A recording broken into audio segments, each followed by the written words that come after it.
আলোক বিজ্ঞানীকে যদি জিজ্ঞাসা করেন এখানে অন্ধকারে তিনি বলেন প্রচুর অন্ধকার আছে। তিনি আমাদের চোখের সামনে একটা মেশিন দেবেন, সে মেশিনটার নাম হচ্ছে স্পেকট্রোমিটার। একটা স্পেকট্রোমিটার দিয়ে যখন আমরা দেখব প্রত্যেকটি রশ্মির বিহাইন্ডে একটা করে ডার্ক শেড কাজ করছে, অনেক অন্ধকার আছে, আমরা এই চোখে দেখতে পাই না।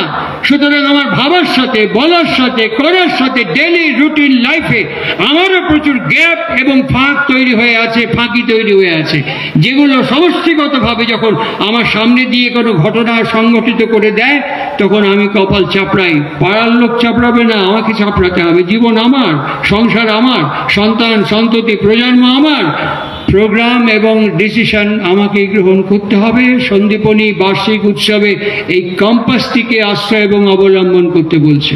সন্দীপনী তার এই বার্ষিক উৎসবে এই বার্তাটি প্রেরণ করতে চাইছে।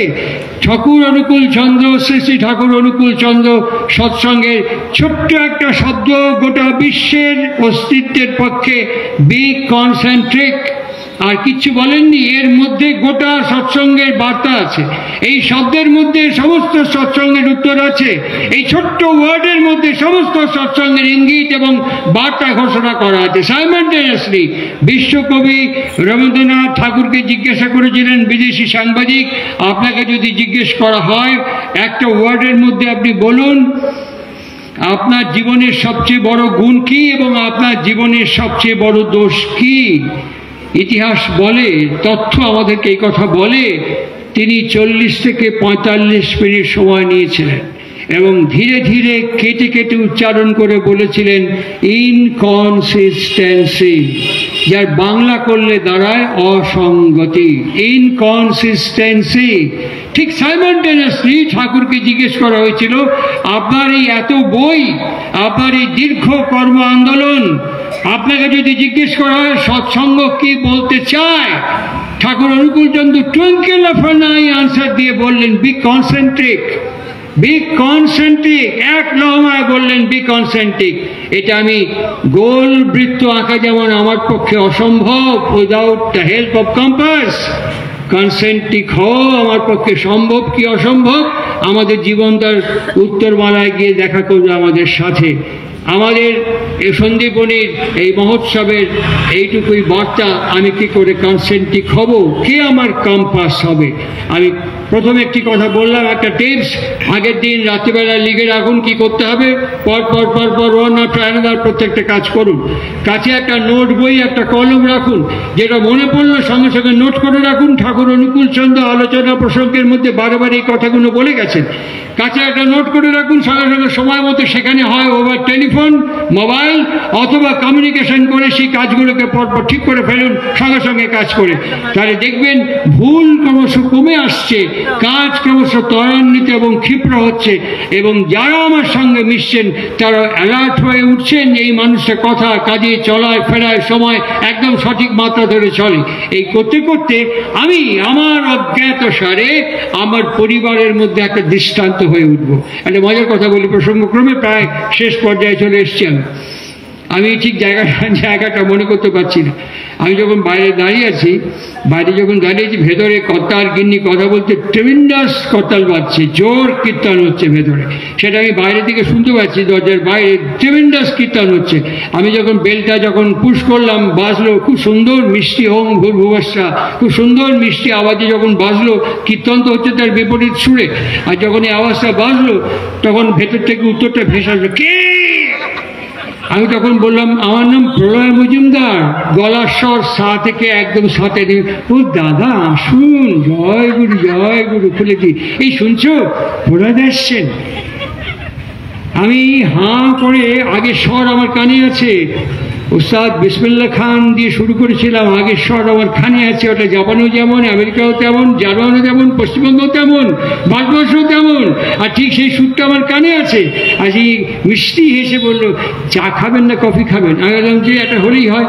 চাফি খাবেন? সেটা আবার কি, বাপের জীবনে শুনিনি। বলে চায়ের চা আর কফির লাস্টের রকম একটা বাদ দিয়ে দিয়েছি, ফিটা নিয়েছি, সুতরাং চা আর ফি। চাফি খাবেন? আমি বাপের জীবনে খাইনি, খাওয়ালে খাই একবার। ওই চাফি খেলাম, খাওয়ার পর আয়নাটা রয়েছে মাঝখানে, কত করে দাঁড়িয়ে কাঁপছে এবং মিষ্টি মিষ্টি হাসি নিয়ে এসছে শরীরে। আর গিন্নি এখান থেকে চাফি দেওয়ার পর ডান দিকে চোখ দিয়ে কর্তাকে বলতে মালটা বেরোক, হচ্ছে তোমার, মালটা বেরোক তোমার হচ্ছে। সুতরাং আমি তো বেরিয়ে চলে আসলাম, কি হলো তারপর আর খবরটা পাইনি, আমি পেলে পরে আপনাদের জানাবো। এইরকম যদি মাটি হয়, এখন সিসমোগ্রাফ বেরিয়েছে, এখন রিক্টার বেরিয়েছে, আমার এইরকম উত্তপ্ত রাগান্বিত মাটির মধ্যে যদি বীজ বপন করা হয়, ওই রকমই বীজ ফল দেবে। ঠাকুর অনুকূল চন্দ্রের প্রাসঙ্গিকতা বলছি, তিনি বলছেন গাছ দেখে, আমরা চিরকাল এটা বলে এসছি, বৃক্ষ তোমার নাম কি, ফলে না পরিচয়তে, সবাই বলে এসছে, উনি তা বলেননি, উনি অদ্ভুত কথা বলছেন। উনি বলছেন গাছ দেখে, ফল দেখে সবসময় গাছকে বিচার করতে যেও না। একদম বিপরীত কথা বলছেন, বইটার নাম বলছে শাশ্বতী, ফল দেখে গাছকে বিচার করতে যেও না। উদাহরণ হিসেবে বলছেন যেমন বটফল, বটফল দেখে বট গাছকে যে বিচার করতে যাবে, তার মতো মূর্খ আর অজ্ঞ কে থাকবে? সুতরাং আমাদের দিকে অনুকূল চন্দ্রকে বিচার করলে একই রকম ফল হবে। আমি তার নীতি এবং আদর্শ বলছি। নীতি কারো বাপের সম্পত্তি নয়, নীতি কাউকে কখনো বাধ্য করে না। যে নীতিকে অনুসরণ করে, নীতি তাকে অভিষিক্ত করে তোলে, অভিনন্দিত করে তোলে। আজকে এই উপসংহার পর্বে দাঁড়িয়ে আমার 2 নম্বর কথা, সন্ধে যখন হবে, যে যখনই যেমন কাজ করছি আমরা করি, সন্ধে থেকে রাত্রে খেতে যাওয়ার 15-20 মিনিট আগে আমার গায়ে সাদা চাদর দেখছেন, একটা নন কন্ডাক্টর প্ল্যাটফর্ম, কাঠের টেবিল হোক, কাঠের টুল হোক, কাঠের বেঞ্চি হোক, কাঠের চৌকি খাট হোক, তার উপরে স্ট্রেট বসবেন, স্পাইনাল কর্ড সোজা করে বসবেন, সোজা করে বসে এই সাদা চাদর দিয়ে গোটা শরীরটাকে ঢেকে নেবেন।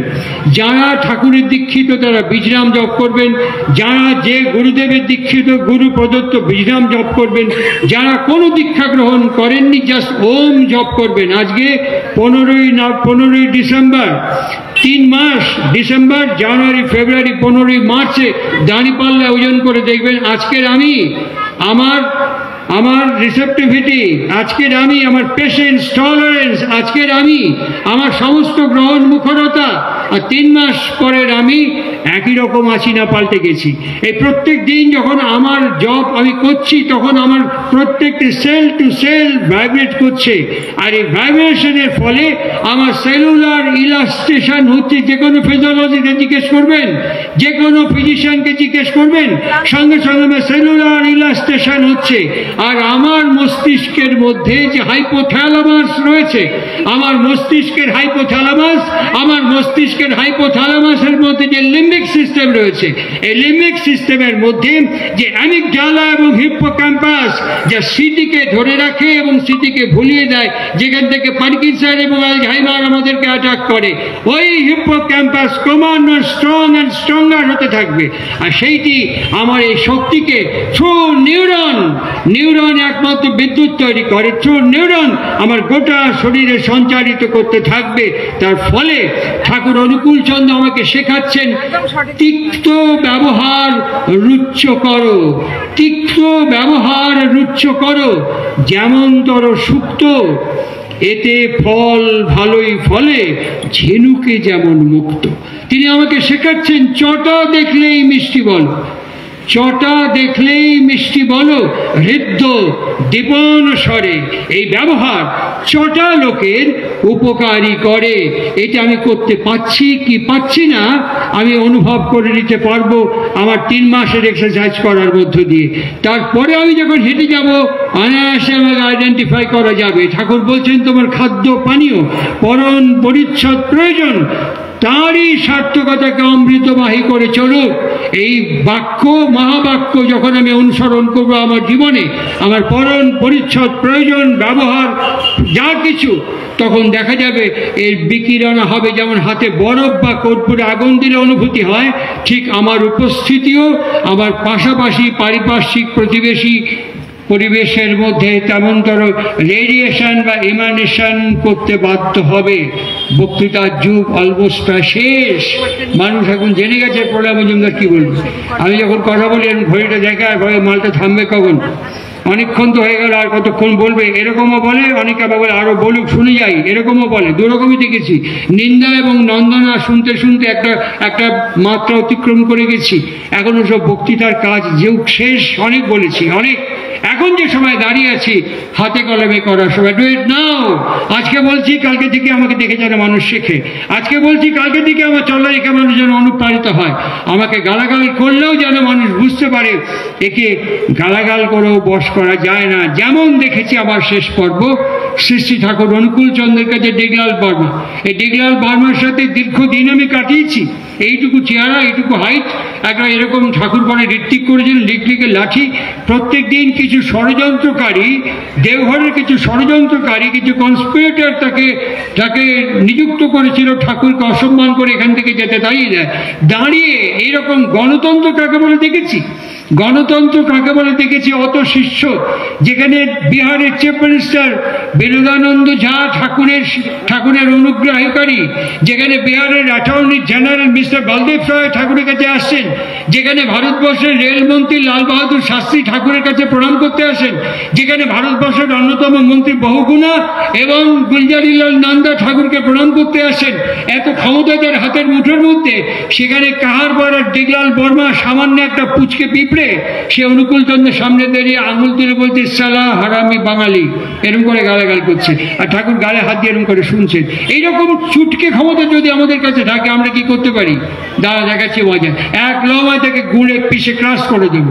আর এত ক্ষমতা যার হাতে, তিনি মন দিয়ে গালাগাল শুনতে শুনতে তিনি বলছেন কি করে কেউ বলে ঘোড়া গাড়ি চালা, টাঙা চালা। আমাকে গালাতে গালাতে সময় পার করে দিল, খাবে কি? ওর বাড়িতে কজন আছে, ওকে একটু ভিক্ষা করে বাজার করে দিয়ে দে। একদিন দেওয়ার পরে বলছে ওকে আবার বলে দে যেন কাল আমাকে গাল পাততে আসে। পরের দিন যখন গালাগালি করছে তখন বলছেন যে দেখেছিস উইয়ের মস্তিষ্ক কত স্ট্রং, কালকে যেসব শব্দ করছিল আজকে আর একই কথা বলছে না, নতুন নতুন গালাগালি দিচ্ছে। শালা ওর যদি ঘুরায় দেওয়া যায় তাহলে কাম ফর্সা। সেই মানুষটিকে ঘুরিয়ে পরে আমেরিকা থেকে ডক্টরেট করে আসলো, পোস্ট ডক্টরেট করে আসলো, দেওঘর মিউনিসিপ্যালিটি চেয়ারম্যান হলো, হাতে ঠাকুরের ঋত্বিকের দণ্ড আসলো। পূজ্যপদ বর্দার বাড়ি থেকে আমি আর ডেগলালদা আসছি, ঠিক যেখানে বর্দা খড়ের ঘরে বসতেন ওখানে দাঁড়িয়ে আমি ডেগলালদাকে বলছিলাম, ডেগলালদা ঠিক ওই জায়গাটা আপনি এরকম করে আঙুল তুলে, আমার বুকের কাছে পড়ে ডেগলালদা, এইরকম জায়গা এরকম করে আপনি আঙুল তুলে ঠাকুরকে গালাগাল করেছিলেন। ওর চোখ দিয়ে জল গড়িয়ে আসছে, আমার হাতটা ধরে বলছেন প্রলয়দা সব ঠিক তেমনই আছে, বরঞ্চ আরো ভালো হয়েছে, একটা জিনিস এখন আর নেই। কি? ঠাকুর। এখন আমার গালাগাল সহ্য করার লোক নেই, এখন আমার অত্যাচার হজম করার মানুষ নেই, সব ঠিক তেমন আছে, অনেক উন্নত হয়েছে, একটা জিনিস নেই, ঠাকুর।